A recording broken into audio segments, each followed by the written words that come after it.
Het was zondag, een speciale dag voor Harry Smeets. Na zijn laatste mis als deken van Venray werd hem door het kerkbestuur de bisschopsstaf van de Venraayse bisschop Verriet aangeboden.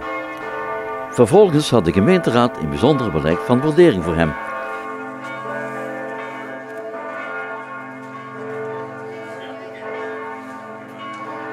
Tijdens een extra raadsvergadering werd hij onderscheiden met de gemeentelijke erepenning in goud en benoemd tot ereburger van Venray.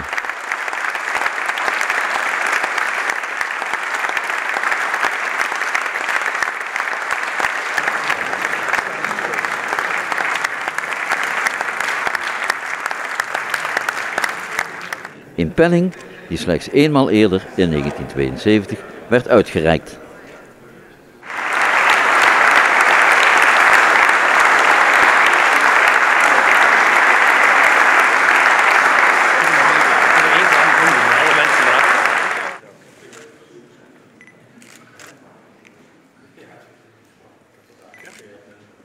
Fijn dat ik hier even het woord mag voeren. Ik had niet gedacht dat dat er nog van zou komen.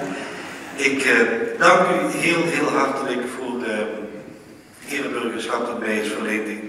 En dat ook heel bijzonder is.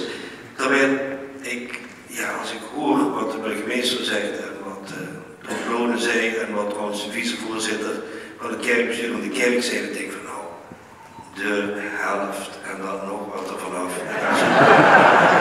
En dan is het ook wel mooi, want zo bijzonder was het allemaal. In mijn ogen althans niet. Ik hoop inderdaad als ereburger hier af en toe nog eens te mogen verschijnen.